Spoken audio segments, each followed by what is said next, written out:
My children gave me two choices, a nursing home or a crumbling cabin in the mountains. 47 years of sacrifice mortgaging our house to save their businesses. My wife's lungs ruined in textile mills to pay their tuition meant nothing once they handed us those rusty keys and drove away. They thought they were sending us to a forgotten grave in the Colorado mountains. What they didn't know was that my grandfather had left behind something that would turn their cruel gift into our greatest blessing. Sitia. Before we begin, I want to know where you're watching this from. Drop your location in the comments below. And tell me if you were given two impossible choices, which would you pick? Sometimes the hardest decisions lead to the most unexpected blessings.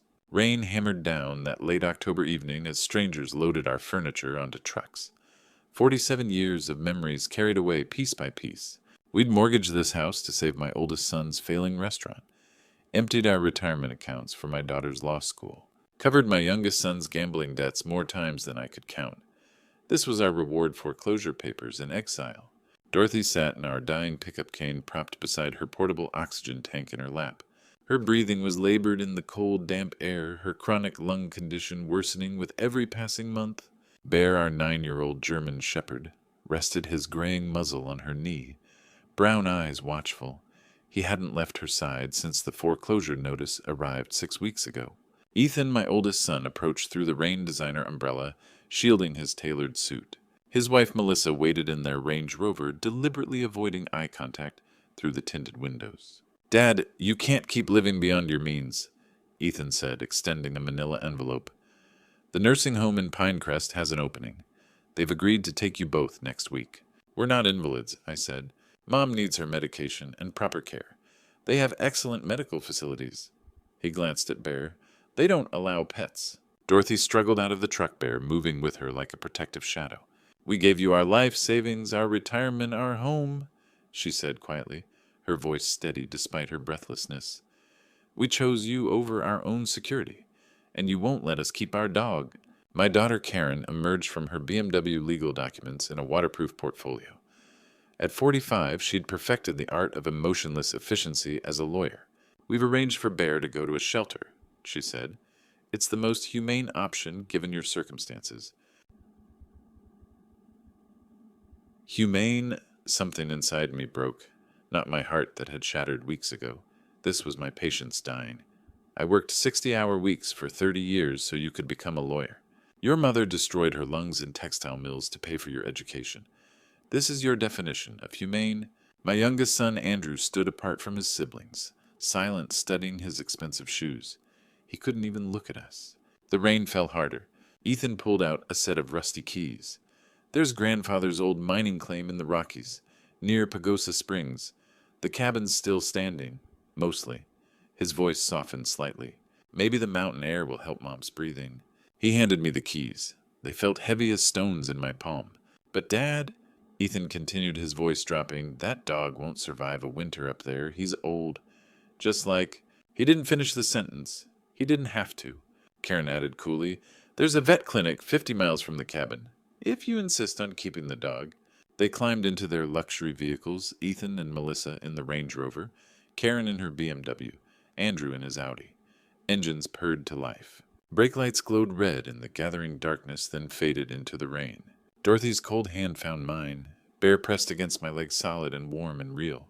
We had $847 in cash, a truck that might not survive the drive, and each other. My children thought they'd solved their problem, sent us somewhere we'd fade away quietly, conveniently, without staining their consciences too deeply. They had no idea what they'd just set in motion. The drive to Pagosa Springs took 6 hours through early snow. Dorothy's portable oxygen came out after 4. I gripped the steering wheel as our dying truck climbed toward 7,000 feet. Every bump made Dorothy wince, her arthritic knees protesting. Bear sat between us, pressed against her side, eyes fixed on the darkening road, as if sensing something ahead. The rusty keys Ethan had given me sat in the cup holder, my oldest son's parting gift, a death sentence disguised as mercy. By the time we reached altitude, Dorothy's breathing had grown labored despite the oxygen. The thin mountain air was taking its toll. "We can turn back," I said quietly. "To what?" Her voice was barely audible. "There's nothing left." She was right. Our home was gone. Our savings were gone. Our children had made their choice. The GPS died 20 miles out. I navigated by memory and fading signs following old mining roads that barely qualified as roads. Snow fell harder, erasing the world. Then finally, Wolf Creek Settlement, founded in 1952. As we rounded the curve, the truth hit. There was no settlement, just skeletal remains of abandoned mining operations, collapsed structures, rusted equipment, and at the center, our new home, the cabin. I stopped the truck, unable to breathe. Half the roof had caved in. Windows gaped, empty glass long gone. The porch sagged dangerously. What might have been a door hung crooked on broken hinges. My God, I whispered. This wasn't a cabin. This was a tomb. Ethan had known. They'd sent us here to die quietly, where no one would find us until spring. Bear barked sharply, pawing at the door. We can't stay here, I said, voice cracking. We have to. Dorothy reached for the door handle. We have nowhere else. The cold hit like a fist. Dorothy leaned on her cane oxygen tank over her shoulder. Bear jumped down, positioning himself as her living crutch. Inside was worse. Snow had drifted through the collapsed roof. Animal droppings littered the floor. The air smelled of rot and abandonment. A rusted wood stove listed uselessly. The sink had separated from the wall. Everything broken, frozen, dead. I sank onto an overturned crate. I've failed you, I said. I gave them everything, and now... I looked at Bear, shivering. Maybe they were right about bringing him. Stop! Dorothy moved to my side, one hand on her cane, the other reaching for me. We survived the Great Recession. We raised 5 children on factory wages. We buried our parents with dignity. Her eyes sparked with determination. The 3 of us aren't done yet. Bear suddenly went rigid, staring at the darkness beyond the broken door. A low growl rumbled, not aggressive, but alert. What is it, boy? Dorothy's hand tightened on mine. He's always sensed things we can't. Maybe that's what we need up here. Bear moved toward the door, then stopped, looking back. His message clear, follow me. Against every instinct, I grabbed my flashlight. Dorothy was already reaching for her oxygen tank. I trust him more than I trust our children, she said. We followed Bear through the snow. He moved with purpose, not wandering. 20 yards from the cabin, he stopped at a slight depression, nearly invisible under the snow. Bear began digging frantically, paws throwing snow everywhere. I aimed my flashlight. As he cleared the snow, something emerged, a handle. Metal. Old, but solid. A door, buried under decades of earth and snow. Bear barked once sharply, then looked at me. Open it. My hands shook as I grabbed the frozen handle and pulled. The root cellar was my grandfather's insurance policy. He'd prepared it for someone who would need it someday. 70 years later, that someone was us. The door groaned open. Bear descended first, confident, as if he'd known this place existed all along. My flashlight revealed shelves stacked with preserved jars, decades old but sealed. Firewood dry and neatly stacked. 2 full propane tanks. Basic tools hung on hooks. On the far wall, carved deep, EW 1953. Emmett Whitlock, my grandfather. He knew someone would come back, Dorothy whispered. That night we slept in the truck with the propane heater running. Bear lay between us, his warmth as vital as the heat. Outside, the blizzard howled. But for the first time since leaving our home, I slept without despair crushing my chest. Morning came with brutal sunlight refracting through ice. Bear sat at the truck window staring at the mountainside with unwavering focus. What do you see, boy? He whined-pawed the window, then looked at me. Come. Dorothy reached for her oxygen tank habit more than need. Her breathing seemed easier this morning. Then we follow. Bear led us up the mountainside. Not far, maybe a quarter mile, but excruciating. Dorothy leaned on her cane, stopping every 10 yards. Her knees screaming, her lungs struggling with altitude. Bear waited patiently at each rest, then encouraged us forward with soft woofs. 20 minutes for a 5-minute climb. I can't. Dorothy gasped against a boulder. Bear barked sharply, then disappeared behind rocks. His excited barking echoed. When we rounded the boulders, I stopped breathing. A pool about 30 feet across. Steam rising despite the freezing temperature. Crystal clear water lined with smooth ancient stones. A hot spring. Bear stood at the edge, tail wagging, pleased with himself. He dipped one paw in, then looked back expectantly. Dorothy lowered herself to a flat rock, removing her shoes with trembling fingers. As her feet touched the water, something shifted in her face. The tight lines of pain softened. Her labored breathing deepened. The warmth, she whispered. It's reaching into my joints. Travis, I can breathe. Really breathe. I touched the water. perfectly warm, not scalding. Minerals left a slight film sulfur, maybe magnesium. The steam smelled faintly medicinal. How did Bear know? I looked at our German shepherd sitting proud and watchful. I don't know, but he did. We stayed 2 hours. Dorothy soaked her feet, then her hands. Color returned to her face. Her breathing eased. When she finally stood, she did so without my help, without reaching for her cane first. My knees, she said, wonder in her voice. They don't hurt. The walk down took half the time. Dorothy moved with steadiness I hadn't seen in months. Her oxygen tank hung forgotten on my shoulders. She hadn't needed it once. Bear trotted ahead, but as we neared the cabin, he paused. He turned to look at another section of mountainside, his gaze intent. Dorothy saw it too. There are more, aren't there? Bear's tail swept the snow. Then he looked at me and I understood. He knew where every one of them was. The next morning, Bear led us back to the root cellar, not for supplies, for answers. He went straight to a corner I'd barely noticed the night before and began digging at the earthen floor.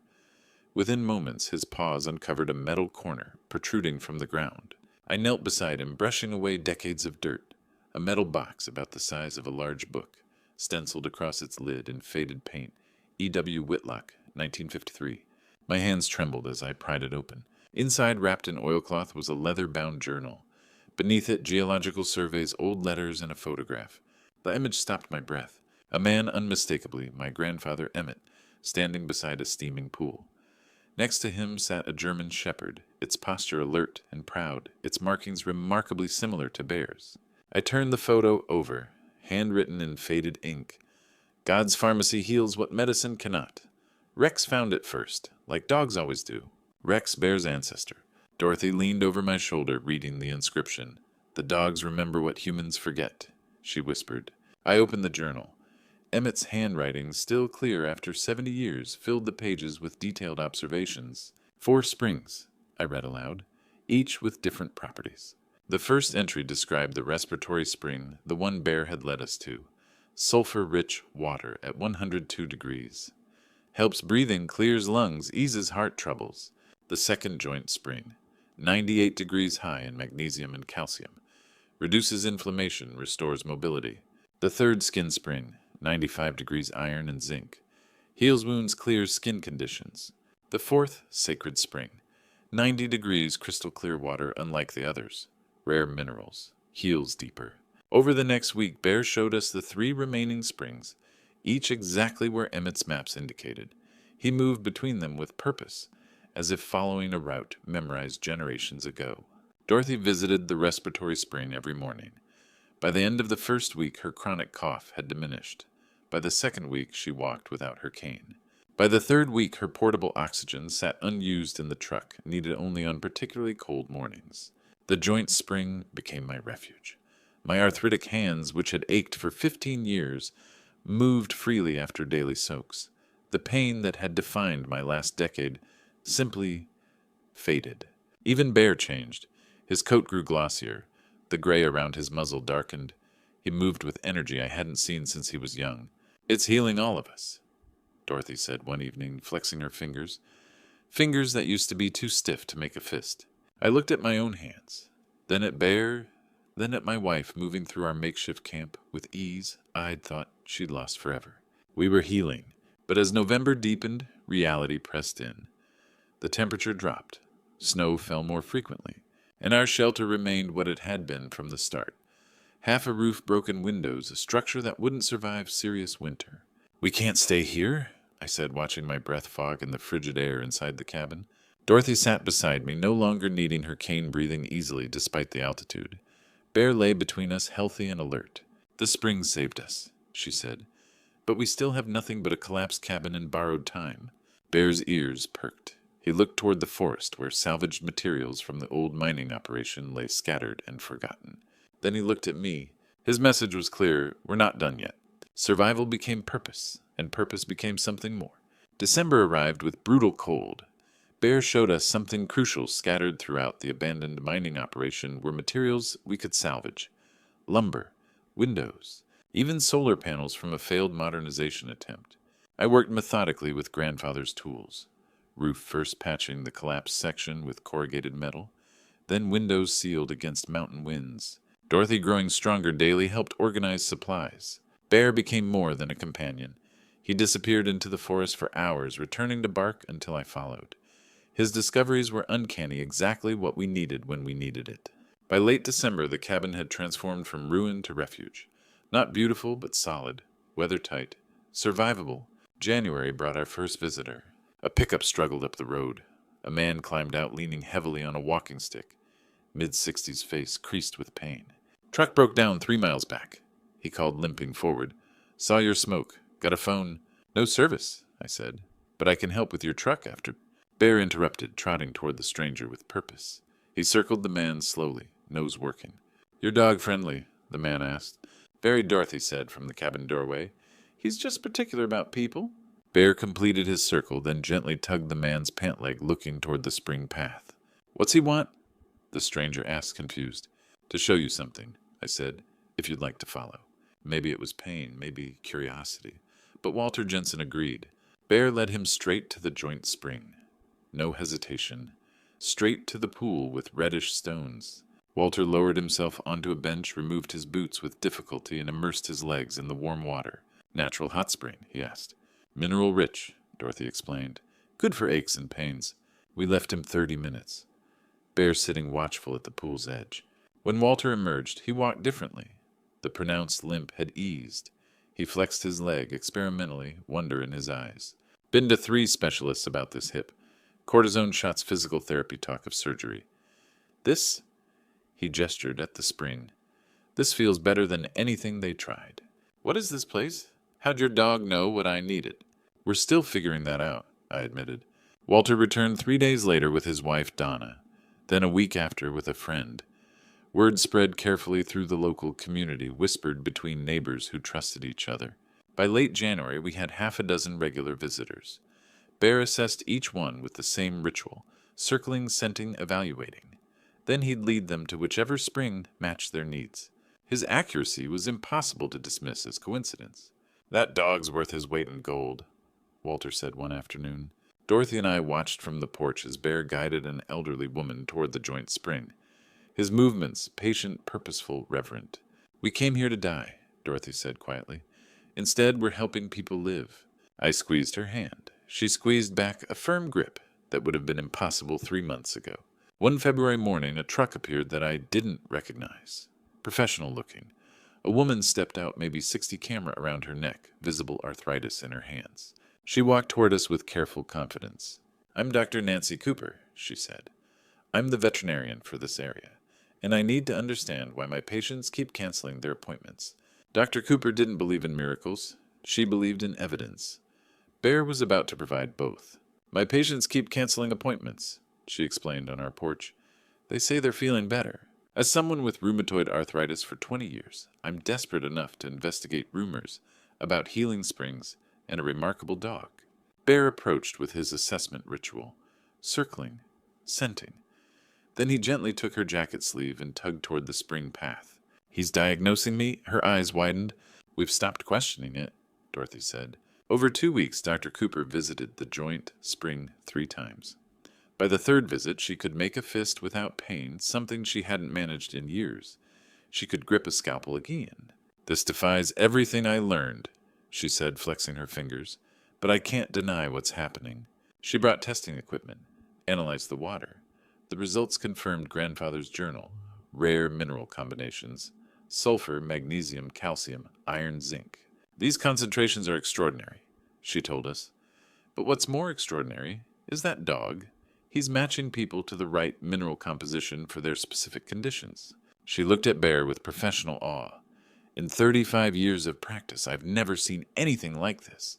Then she said something that changed everything. You need legal protection. If word gets out about water that reverses chronic conditions, you'll lose control of everything you've built. Through February and March, Dr. Cooper helped us establish the Wolf Creek Healing Foundation. Legal frameworks, protection for the springs and Bear's role. But word spread beyond our control. Someone posted about the miracle springs online, photos of Bear, stories of impossible recoveries. By April, my children heard them. Late April, on a clear morning, I heard expensive engines. 3 vehicles came up the road, Range Rover, BMW, Audi. My stomach dropped. Ethan stepped out first, my oldest son, still in tailored suits. Melissa followed, designer sunglasses reflecting the sun. Then Karen, my lawyer, daughter portfolio in hand. Finally Andrew looking uncomfortable. They stopped and stared. At Dorothy walking without her cane, carrying herbs from the garden. At the renovated cabin with its solid roof and solar panels. At the terraced paths leading to the springs. At me moving easily, my hands steady and strong. Dad, Ethan's voice carried shock. Mom, you both look incredible. Bear emerged from the cabin. He didn't run to greet them, didn't wag his tail. Instead, he moved deliberately to stand between Dorothy and me, facing our children. A low growl rumbled in his chest. What have you created here? Ethan asked, his eyes scanning the property with an expression I knew too well. Calculating, evaluating profit margins. Karen stepped forward. We've been hearing stories about healing springs, about a wellness retreat, about a therapy dog. She looked at Bear. It's really true. Andrew hung back, silent, but his eyes were wide. Dorothy's hand found mine. Her grip was strong, steady. Bear pressed closer, his body a barrier between us and our children. The family that had abandoned us 6 months ago now stood on the porch we'd rebuilt. They looked at what we'd created from nothing, what we'd survived despite them. I knew exactly why they'd come, not to apologize for sending us here to die. They wanted what we'd built, and this time I wasn't giving them anything. They wanted to turn our sanctuary into a resort. I wanted them gone. Then the storm decided for all of us. A wellness resort, Ethan said, gesturing at the springs. We handle business. You keep the spiritual aspect. Everyone benefits. You gave us keys to a death trap, I said. Now you want to profit from our survival? Dorothy stepped forward, Bear beside her. You threw us away. Bear stayed. That tells me everything about loyalty. Karen opened her portfolio. Dad, we made mistakes. But this could help people. You didn't care about helping people when you sent us here to die. Ethan's face hardened. We gave you options. Options. The word tasted bitter. A nursing home that wouldn't take Bear or a collapsed cabin in winter. Those weren't options, Ethan. Those were death sentences. The air crackled with tension. Bear suddenly barked sharp and urgent, staring at the darkening sky. Dr. Cooper stood abruptly. Storm's coming, big one. We should leave, Melissa said. Too late. Dr. Cooper pointed at the access road already disappearing under rain. That road will be impassable in minutes. Within an hour we were trapped together. For 3 days the storm raged. Bear saved the solar panels from a mudslide, alerted us to flooding that threatened supplies. Again and again he knew where danger lurked before we did.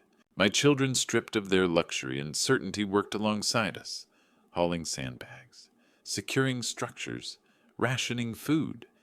For the first time in decades, we labored together towards survival.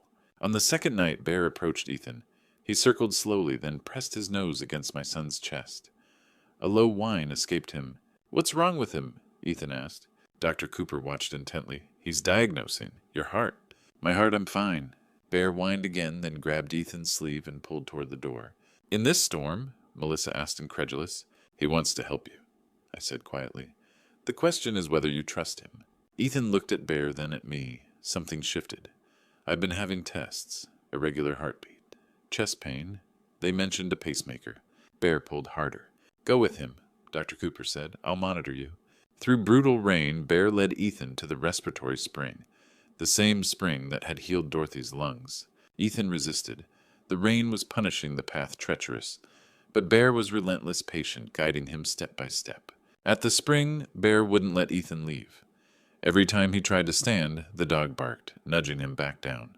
40 minutes in that hot water rain pouring around us. My heartbeat, Ethan whispered, hand on his chest. It's steadying. The arrhythmia. It's calming. Dr. Cooper checked his pulse. Your rhythm is normalizing. Ethan looked at Bear, then at me. Rain streamed down his face. He knew. Before I told anyone he knew. By the time the storm passed 3 days later, something had broken in my children. Their pride, their certainty. They'd watched Bear save us all repeatedly. They'd seen Ethan healed by the same springs they'd wanted to commercialize. They'd worked beside the parents they'd discarded. When the roads cleared, Ethan approached me. His suit mud-stained, his confidence shattered. Dad, I'm sorry, we were wrong. I looked at him for a long moment. Dorothy's hand found mine. Bear pressed against my leg. Sorry isn't enough, I said quietly. Sorry is just a word. Forgiveness isn't free, it has to be earned. And my children had a long way to go. you want back in our lives, I said, looking at each of them in turn. Prove it. Not with money, not with words, with time, with work, with respect. Ethan straightened, some of his old confidence returning. What do you want us to do? I want you to understand what we built here, not as a business opportunity, as a sanctuary. I paused. Ethan, you'll work at Wolf Creek for 6 months. No salary. Manual labor, maintenance, whatever needs doing. His face paled, but he nodded slowly. Karen, you'll use your legal skills to protect this place. Pro bono. Make sure no corporation, no developer, no one can take it from the people who need it. My lawyer daughter's professional mask cracked slightly. I can do that. Andrew, you'll build proper guest cabins. Simple, respectful of the land. Prove you can finish something you start. My youngest son met my eyes for the first time in months. I will. Dorothy stepped forward. And understand this, we make the decisions. Travis and I with Bear, you can participate, but you don't control. Not anymore. Through May and June, the foundation took shape. Dr. Cooper Walter and Donna joined as board members. The legal structure was elegant in its simplicity. Travis and Dorothy as primary trustees, with Bear listed as a beneficiary, his welfare and role protected by law. My children could participate, but they couldn't control. Ethan showed up every morning, trading his tailored suits for work clothes. He repaired roofs, cleared paths, hauled supplies. I watched from a distance, saying little. Bear watched too, maintaining a careful distance from all 3 of my children. He still doesn't trust them, Dorothy observed one evening. Neither do I admitted. Not yet. Karen threw herself into legal work, creating protections that would outlast us all. Conservation easements, non-profit structures, safeguards against commercialization. Andrew surprised me. He worked steadily on the guest cabins, measuring twice, cutting once, building with care I'd never seen from him before. But Bear remained aloof. He worked with them when necessary, tolerated their presence but never welcomed them, never offered the easy affection he gave to Walter, Donna, or Dr. Cooper. He was waiting, watching, judging. Late June brought an unexpected gift. Walter's truck appeared one morning, and he climbed out grinning, holding a cardboard box. Found her at the shelter in Durango, he said. Something about her reminded me of Bear. Inside was a German shepherd puppy, maybe 3 months old. Her markings were strikingly similar to Bear's.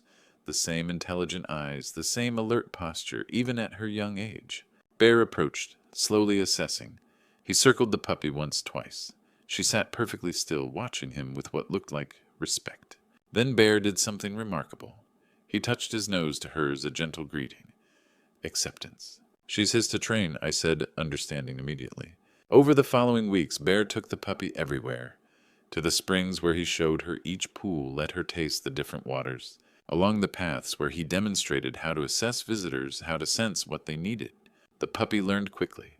She watched Bear's every move, mimicked his patience, his careful evaluation of each person who came to Wolf Creek. One evening in July, Dorothy and I sat on the porch watching Bear work with the puppy. Our children were scattered across the property, Ethan repairing a fence, Karen reviewing documents, Andrew finishing a cabin roof. Do you forgive them? Dorothy asked quietly. I'm trying, I admitted. Some days are easier than others. Bear lay between us, the puppy at his feet. He was teaching her to watch, to wait, to judge character before offering trust. Bear's still deciding, I said, and honestly, I trust his judgment more than my own. Dorothy squeezed my hand. Maybe that's enough, for now. The puppy looked up at Bear, then at us, learning what it meant to be loyal, what it meant to protect, what it meant to heal. The knowledge would continue passed down through generations long after we were gone. They say blood is thicker than water. They're wrong. Loyalty is thicker than blood. September arrived with golden light filtering through aspen leaves. The foundation was complete, officially recognized. Wolf Creek Healing Sanctuary, no longer a ruin, but a refuge. I sat on the porch Dorothy and I had rebuilt with our own hands, watching Bear work with the puppy. She was nearly 6 months old now. Her movements already mirroring his, the careful assessment, the patient observation, the instinctive understanding of human need. Bear was teaching her what Rex had taught him 70 years ago, how to sense pain beneath the surface, which springs healed which wounds, when to trust and when to guard. The knowledge would outlive us all. Dorothy emerged from the cabin, moving easily, no cane, no oxygen tank, gathering dust in the corner. She settled beside me, her hand finding mine. Strong, steady. Do you forgive them? she asked, not for the first time. I'm trying, I said. Forgiveness is a journey, not a destination. Some wounds heal. Some scars remain. Below us, Ethan was working on the garden fence. Karen reviewed legal documents at the outdoor table. Andrew put finishing touches on the third guest cabin. They'd been here 4 months now, working, learning, changing perhaps, but Bear still sat between Dorothy and me when they approached, still maintained that careful distance, still watched them with evaluation rather than welcome. They want to know when they can come back permanently, Dorothy said. When Bear decides, I replied. She gave me a look. You're being hard on them. Maybe. I watched the puppy follow Bear's lead, learning to assess a visitor who'd just arrived. But I'd rather be hard than be a fool twice. Some lessons you only learn once, if you're lucky. My children had given me 2 choices 6 months ago: die in a nursing home or die in the mountains. They'd thought either way their problem would be solved. They hadn't counted on Bear, on grandfather's legacy, on Dorothy's strength, on the mountain's mercy. They hadn't counted on us refusing to disappear. Maybe one day we'll be a family again, I said quietly. But today we're just learning to be in the same room without pain, and that's enough, for now. Bear looked up at me, the puppy pressed against his side. In his eyes I saw patience, wisdom, the understanding that trust once broken must be rebuilt, slowly, carefully, with proof, not promises. Dorothy squeezed my hand. That dog saved our lives when they tried to end them. His judgment matters more than blood, more than apologies, more than time. More than anything, I agreed. The puppy barked softly, and Bear responded with a gentle woof, teaching always teaching, the cycle continuing, the legacy preserved. They say you can't choose your family. They're wrong. Family isn't who you're born to. It's who stays when staying is hard. It's who digs through snow to find you shelter. It's who leads you to healing when you've given up hope. It's who stands between you and harm, asking nothing in return but your survival. Dorothy, Bear, and I, we chose each other, and that choice saved us all. If this story touched your heart, remember loyalty isn't about blood. It's about showing up. It's about staying. It's about being there when being there costs you something. And sometimes the family you need isn't the family you were given. Sometimes it's the one you find, or the one that finds you in the most unexpected places. Some lessons you only learn once, if you're lucky. Looking back on our journey, I've learned that betrayal stories like ours aren't really about the betrayal at all. They're about what comes after. When my children abandoned us, I thought our story was ending. I didn't know God was writing a new chapter 1, where loyalty mattered more than blood, where an old dog would prove more faithful than our own flesh. Grandpa's stories always seemed like fairy tales to me. My grandfather Emmett's journal, his springs, his dog, Rex. I thought they were just memories gathering dust. But God had preserved them for 70 years, waiting for the moment we'd need them most. Those grandpa stories became our salvation. The greatest lesson from betrayal stories isn't about forgiveness. It's about discernment. Not everyone who says sorry has earned their way back into your life. Bear taught me that. He still watches my children with careful eyes, still judges their character daily, and I've learned to trust his wisdom. Dorothy and I discovered that grandpa stories carry more than nostalgia. They carry legacy. The springs Emmett found the knowledge Rex passed to Bear the sanctuary we've built.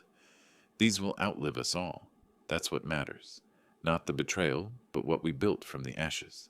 If you've lived through your own betrayal stories, if you've felt discarded and forgotten, remember this: your story isn't over. Sometimes God uses the worst moments to lead you to your greatest purpose. What's your story? Have you experienced betrayal that led to unexpected blessings? Share your thoughts in the comments below. I read every single one. And if this story touched your heart, please share it with someone who needs to hear it today. Don't forget to subscribe to our channel for more inspiring grandpa stories and real-life journeys of redemption. Remember, loyalty is thicker than blood, always.